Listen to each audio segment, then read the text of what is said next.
കേരളത്തിൻ്റെ മാത്രമല്ല തെക്കേ ഇന്ത്യയുടെ ആകെയും രാജ്യത്തിൻ്റെയും മുഖചിത്രം മാറ്റിയെഴുതാൻ ശേഷിയുള്ള തുറമുഖമാണ് വിഴിഞ്ഞത്ത് നാളെ കഴിഞ്ഞ് ഔദ്യോഗികമായി തുറക്കാൻ പോകുന്നത്. ഏത് പടുകൂറ്റൻ കപ്പലിനും നങ്കൂരിടാൻ സാധിക്കുന്ന തുറമുഖം. ട്രാൻസ്ഷിപ്മെൻറ്റ് ഗേറ്റ്വേ കണ്ടെയ്നർ ബിസിനസ്സുകൾക്കായി രൂപകൽപ്പന ചെയ്ത ദക്ഷിണേഷ്യയിലെ ആദ്യ സെമി ഓട്ടോമേറ്റഡ് തുറമുഖം ഇതാ നമ്മുടെ കേരളത്തിൽ. തിരുവനന്തപുരത്ത് നമുക്കെല്ലാം അഭിമാനിക്കാവുന്ന നിമിഷം. ചെറിയ കാര്യമല്ല. കൊളംബോ, സിംഗപ്പൂർ, ജബലലി എന്നീ തുറമുഖങ്ങളോടാണ് വിഴിഞ്ഞം നേർക്കുനേർ മത്സരിക്കാൻ പോകുന്നത്. അതിനിടെയും കേരളത്തിൽ പതിവ് പോലെ ചില്ലറ രാഷ്ട്രീയ തർക്കങ്ങളും പ്രതികരണങ്ങളുമുണ്ട്. തുറമുഖ ഉദ്ഘാടനത്തിന് വേണ്ട വിധം വിളിച്ചില്ല, അതുകൊണ്ട് പങ്കെടുക്കുന്നില്ല എന്ന് പ്രതിപക്ഷ നേതാവ് വി ഡി സതീശൻ പറഞ്ഞു. പ്രതിപക്ഷ വാദം തള്ളിയും UDF-നെ പരിഹസിച്ചും മുഖ്യമന്ത്രിയുടെ വാർത്താ സമ്മേളനം. അങ്ങനെ ആ ക്രെഡിറ്റ് തർക്കവും ഒരു വശത്ത് തുടരുകയാണ്. ആദ്യം RDX റാപ്പ് കണ്ടുവരാം 59 സെക്കൻഡിൽ. ദക്ഷിണേഷ്യയിലെ ആദ്യ സെമി ഓട്ടോമേറ്റഡ് തുറമുഖമായ വിഴിഞ്ഞം രാജ്യത്തിന്റെ തന്നെ വാണിജ്യ രംഗത്തിന് വൻ കുതിപ്പാണ് വാഗ്ദാനം ചെയ്യുന്നത്. ഔദ്യോഗിക ഉദ്ഘാടന പരിപാടികൾക്ക് മുൻപ് തന്നെ വിഴിഞ്ഞം തുറമുഖം ലോകശ്രദ്ധ പിടിച്ചുപറ്റി കഴിഞ്ഞു.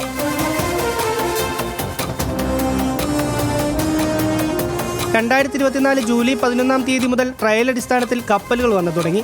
ഇതുവരെ 285 കപ്പലുകളാണ് വിഴിഞ്ഞത്ത് നങ്കൂരമിട്ടത്. 2024 ഡിസംബർ 3 മുതൽ വാണിജ്യാടിസ്ഥാനത്തിൽ പ്രവർത്തനവും തുടങ്ങി. 5,93,000 TEU കണ്ടെയ്നറുകൾ ഇതിനോടകം കൈകാര്യം ചെയ്തു കഴിഞ്ഞു. പ്രതിമാസം 1,00,000 TEU കൈകാര്യം ചെയ്യുക എന്ന നേട്ടവും വിഴിഞ്ഞം സ്വന്തമാക്കി. 2025 ഫെബ്രുവരി മാർച്ച് മാസങ്ങളിൽ ഇന്ത്യയിലെ ദക്ഷിണ പശ്ചിമ തീരത്തെ തുറമുഖങ്ങളിൽ ചരക്ക് നീക്കങ്ങൾ വിഴിഞ്ഞമാണ് ഒന്നാം സ്ഥാനത്ത്. 2, 3, 4 ഘട്ടങ്ങൾ ഉൾപ്പെടെ 2028 പൂർത്തീകരിക്കാനാണ് പദ്ധതി.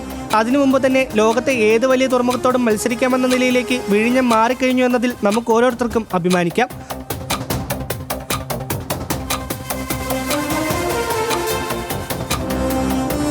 RDX rap news Malayalam.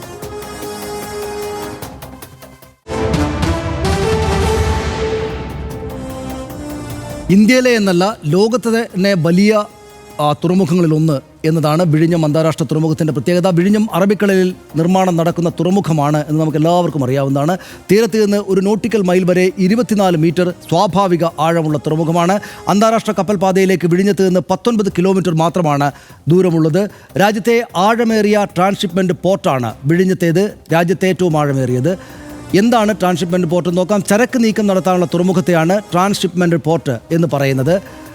ചെറുകപ്പലിലെത്തുന്ന കണ്ടെയ്നറുകൾ വിഴിഞ്ഞത്ത് മദർഷിപ്പുകളിലേക്ക്, വലിയ കപ്പലുകളിലേക്ക് മാറ്റും. മദർഷിപ്പുകളിലേക്ക് മാറ്റിയവ വിദേശ തുറമുഖങ്ങളിലേക്ക് അയക്കാം. മദർഷിപ്പുകളിലെത്തുന്നവ ചെറുകപ്പലുകളിലേക്ക് മാറ്റാം, പ്രാദേശിക തുറമുഖത്തേക്ക് അയക്കാം. അങ്ങനെയാണ് അതിൻ്റെ സംവിധാനം. അതാണ് 20,000 മുതൽ 25,000 വരെ കണ്ടെയ്നറുകൾ വഹിക്കുന്ന കൂറ്റൻ കപ്പലുകളാണ് മദർഷിപ്പ്. മദർഷിപ്പുകളുടെ നീളം 350 മുതൽ 450 മീറ്റർ വരെ ഉണ്ടാകും. വലിയ കപ്പലുകളെന്ന് കാണണം. കടലിനടിയിൽ 16 മുതൽ 20 മീറ്റർ വരെ താഴ്ചയുള്ള അടിഭാഗമാണ്. തുറമുഖത്തേക്കും ചെറുകപ്പലുകളിലേക്കും കണ്ടെയ്നറുകൾ നേരിട്ട് മാറ്റാം, ചെലവ് കുറക്കാം. അതാണ് അതിൻ്റെ മദർഷിപ്പുകളുടെ കാര്യങ്ങൾ. ഇന്ത്യയിലെ മേജർ തുറമുഖങ്ങളുടെ എണ്ണം 12 എണ്ണമാണ്. ഇന്ത്യയിൽ ആകെ മേജർ തുറമുഖങ്ങളായിട്ടുള്ളത്. മുന്ദ്ര തുറമുഖം ഉൾപ്പെടെ അദാനി ഗ്രൂപ്പ് ഇവയിൽ നിയന്ത്രിക്കുന്നത് 13 തുറമുഖങ്ങളാണ്. രാജ്യത്തെ ചരക്ക് നീക്കത്തിൻ്റെ 70-80% നടക്കുന്നത് വിദേശ തുറമുഖം വഴിയാണ്.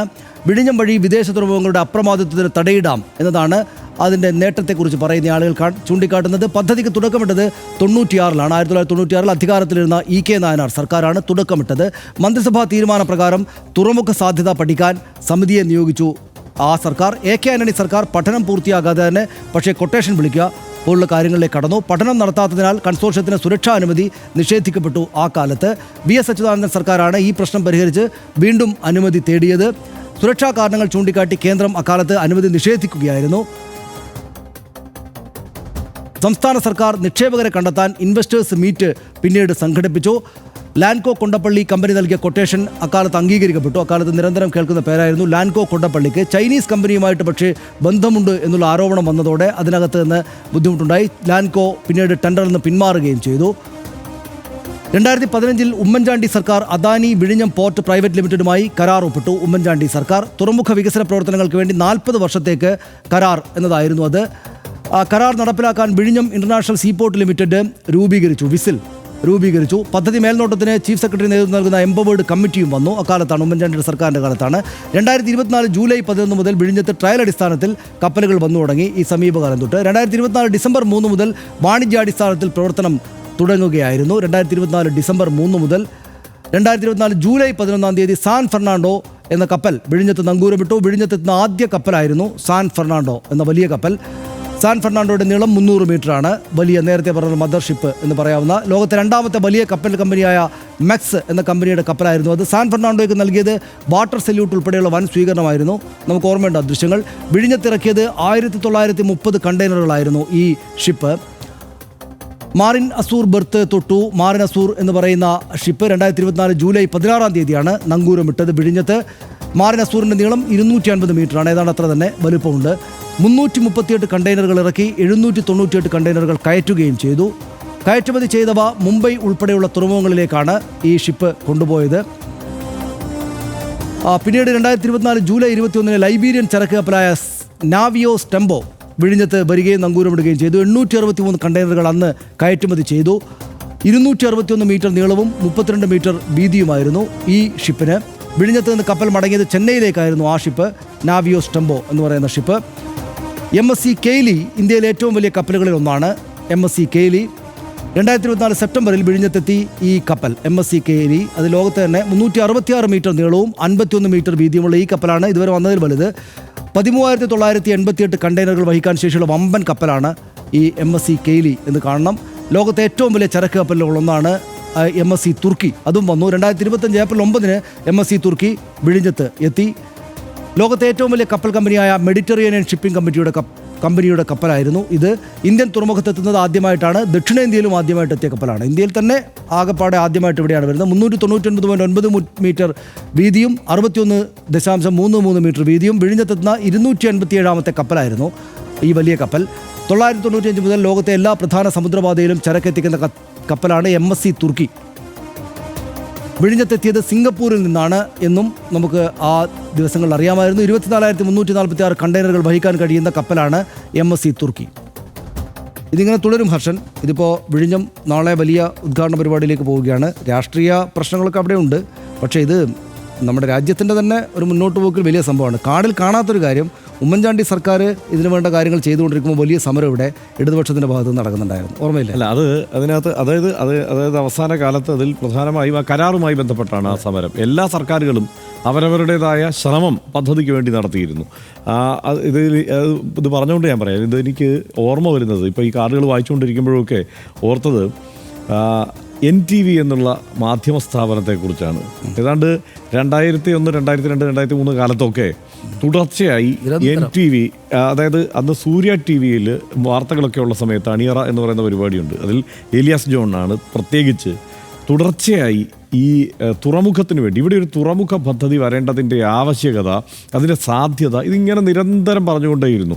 അതിനൊപ്പം വിമർശനങ്ങളും ഉണ്ടായിരുന്നു. മത്സ്യത്തൊഴിലാളി മേഖലയിൽ നിന്നുള്ള വലിയ വിമർശനം ഉണ്ടായിരുന്നു. ഇയാൾ വേറെ ഏതോ വിദേശ ഫണ്ടൊക്കെ സ്വീകരിച്ചുകൊണ്ട് ഇവിടെ ഒരു ഗൂഢാലോചന നടത്തുകയാണ്, ഇവിടുത്തെ മത്സ്യത്തൊഴിലാളി മേഖലയെ അട്ടിമറിക്കാൻ എന്നുള്ള ആരോപണമുണ്ടായിരുന്നു. തീരം കവരും എന്നുള്ള ആരോപണമുണ്ടായിരുന്നു. അതിൻ്റെയൊക്കെ വസ്തുതയിലേക്ക് വേറെ ചർച്ച പ്രത്യേകം പോകേണ്ടതാണ്. പക്ഷേ അതിനേക്കാളൊക്കെ ഉപരിയായി ആ സ്ഥാപനം ഒരു പ്രൊപ്പഗാൻഡയായി തന്നെ സ്വീകരിച്ചുകൊണ്ട് നിരന്തരം അതിനുവേണ്ടി ശ്രമം നടത്തിയിരുന്നു. അതിനൊപ്പം തന്നെ സർക്കാർ തലത്തിൽ അതിനുവേണ്ട നീക്കങ്ങൾ ഇങ്ങനെ സമാന്തരമായി തുടർന്നു. നായനാർ സർക്കാരിൻ്റെ കാലം മുതൽ ഇതിൻ്റെ നീക്കങ്ങൾ ആരംഭിച്ചതാണല്ലോ.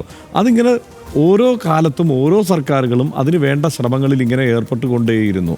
അന്ന് നമ്മൾ ഏതാണ്ട് 2004 കാലത്തൊക്കെയാണ് ഇദ്ദേഹം ചർച്ചയിൽ വരും. ഈ വിഴിഞ്ഞം ചർച്ചയാവുന്ന ചില ഘട്ടങ്ങളിലൊക്കെ പ്രത്യേകിച്ച് ചർച്ചയ്ക്ക് വിളിച്ചിരുത്തുമ്പോൾ ഇതിൻ്റെ തുടക്കഘട്ടത്തിൽ അപ്പോൾ ഏലിയാസ് ജോൺ ഇങ്ങനെ വിശദീകരിക്കുമ്പോൾ നമ്മൾ ഒരിക്കലും നടക്കാൻ പോകാത്ത ഒരു കാര്യത്തെക്കുറിച്ചാണല്ലോ നമ്മൾ ചർച്ച ചെയ്യുന്നതെന്നാണ് നമ്മുടെ മനസ്സിൽ തോന്നുക. കാരണം അദ്ദേഹം ഇതിനെ വിശദീകരിക്കുന്നത് സിംഗപ്പൂർ പോലെ ഒരു പോർട്ടാണ് ഇവിടെ വരാൻ പോകുന്നത്. അന്ന് നമ്മൾ സിംഗപ്പൂരിൻ്റെ ആ പരിസരത്ത് നിന്ന് നമ്മളുടെ കാര്യങ്ങൾ ആലോചിക്കാൻ പറ്റുന്ന കാലമല്ല. 25 വർഷം മുമ്പ് ഇവിടെ കുടുംബശ്രീ ആരംഭിക്കുന്നത് ദാരിദ്ര്യ നിർമ്മാർജ്ജനത്തിന് വേണ്ടി കൂടിയാണല്ലോ. അപ്പോൾ അതാണ് കേരളത്തിൻ്റെ അവസ്ഥ. ആ അവസ്ഥയിൽ നിന്നുകൊണ്ട് നമ്മളിവിടെ സിംഗപ്പൂർ പോലെ ഒരു പോർട്ട് വരുന്നതിനെ സ്വപ്നം കാണുകയാണ്. അതൊരു ചെറിയ കാര്യമല്ല.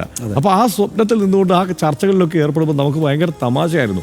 പക്ഷെ അത് യാഥാർത്ഥ്യമാകുന്നു. ഇപ്പോൾ ഈ വലിയ വലിയ കപ്പലുകൾ വരുമ്പോൾ നമ്മൾ അന്തം വിട്ടതൊക്കെ കാണുകയാണ്. അതിൻ്റെ ഈ കാലത്തിൻ്റെ കാഴ്ചയിൽ കൂടി നമ്മൾ ഉൾപ്പെടുന്നു എന്നതിൻ്റെ ഒരു വലിയ കൗതുകത്തിലുമാണ്. എൻ്റെ ഓർമ്മ എന്ന് വെച്ചാൽ ഞാൻ MV രാഘവൻ തുറമുഖ മന്ത്രിയായിരുന്ന കാലത്ത് പലതവണ അദ്ദേഹത്തിൻ്റെ വാർത്താ സമ്മേളനത്തിൽ പോവുകയും ഇതിൻ്റെ ചർച്ചകളെക്കുറിച്ചൊക്കെ അന്ന് ഈ പറയുന്ന പോലെ നടക്കാൻ പോകുന്ന കാര്യമല്ല. എന്ന് മാത്രമല്ല സമരം അതിശക്തമായിട്ട് അപ്പുറത്ത് നടക്കാറുണ്ട്. ആ മത്സ്യത്തൊഴിലാളികളുടെ പ്രശ്നങ്ങളൊക്കെ ഇപ്പോഴും അവിടെ ഉണ്ട്. അവർ പല പ്രശ്നങ്ങളും പറയുകയും കടൽ ക്ഷോഭവും മറ്റൊക്കെ ഇതിൻ്റെ ഭാഗമായിട്ടുണ്ടാകുന്നതാണെന്ന് പറയുന്ന പ്രശ്നങ്ങൾ വേറെയുമുണ്ട്. പക്ഷേ എന്തായാലും നമ്മൾ ഈ ഘട്ടത്തിൽ അതിനെ വളരെ പോസിറ്റീവായിട്ട് സന്തോഷത്തോടെയാണ് കാണുന്നത്. ഒരു കാര്യം മാത്രം പറഞ്ഞാൽ മനസ്സിലാക്കാം. അതായത് എൻ്റെ അഭിപ്രായത്തിൽ ഈ പ്രതിപക്ഷ നേതാവും കോൺഗ്രസ് നേതാക്കളും അങ്ങോട്ട് വിളിച്ചാൽ പോകണമെന്നാണ് എൻ്റെ അഭിപ്രായം. അതായത് ഇത് ഈ തെരഞ്ഞെടുപ്പൊക്കെ വരാൻ വേണ്ടി പോവുകയാണ്, ഞങ്ങളുടെ മാത്രം നേട്ടമാണ് എന്ന് കാണിക്കാൻ വേണ്ടിയിട്ട് ഇടതുപക്ഷ സർക്കാർ ഒരല്പം ഒന്ന് പ്രൊവോക്ക് ചെയ്താണ് അവരെ, വരാതിരിക്കുകയാണെങ്കിൽ സന്തോഷം എന്ന നിലക്ക്. പക്ഷേ അവിടെ പോയി ആ ഫോട്ടോയിലും വീഡിയോയിലും ഇല്ലെങ്കിൽ ചരിത്രത്തിൻ്റെ ഭാഗത്ത് നിന്ന് കാലാകാലത്തോളം നിൽക്കുമെന്ന് വി ഡി സതീശൻ ഓർക്കണമെന്ന് മാത്രം പറയാണ്. ലോകമേ ഇതാ കാണൂ ഞങ്ങളുടെ വിഴിഞ്ഞം തുറമുഖം എന്ന് നമ്മളെല്ലാവരും അഭിമാനിതരായി പറയേണ്ട സമയമാണിത്. കേരളത്തിൻ്റെ ഭാഗധേയം തന്നെ മാറ്റിയെഴുതാൻ ശേഷിയുള്ള, ഒരുപക്ഷെ കേരളം ഇന്നോളം കണ്ടതിൽ ഏറ്റവും വലിയ വികസന പദ്ധതിയാണ് വിഴിഞ്ഞം അന്താരാഷ്ട്ര തുറമുഖം. ഈ സന്തോഷ നേരത്തിൻ്റെ ശോഭ ചില്ലറ ക്രെഡിറ്റ് തർക്കങ്ങളിൽ മങ്ങിപ്പോകരുത് എന്നാണ് നമ്മുടെ എല്ലാം ആഗ്രഹം. വിഴിഞ്ഞം യാഥാർത്ഥ്യമായതിൽ ഇടത് വലത് മുന്നണികൾക്കും കേരളത്തിലെ എല്ലാ രാഷ്ട്രീയ കക്ഷികൾക്കും അവരവരുടേതായ ചെറുതും വലുതുമായ പങ്കുണ്ട്. മുഖ്യമന്ത്രി പറഞ്ഞതുപോലെ ഇത് നമുക്കെല്ലാം ക്രെഡിറ്റ് എടുക്കാവുന്ന സമയമാണെന്ന് RDX കരുതുന്നു. ഇന്നത്തെ RDX പൂർണ്ണമാകുന്നു. Good night.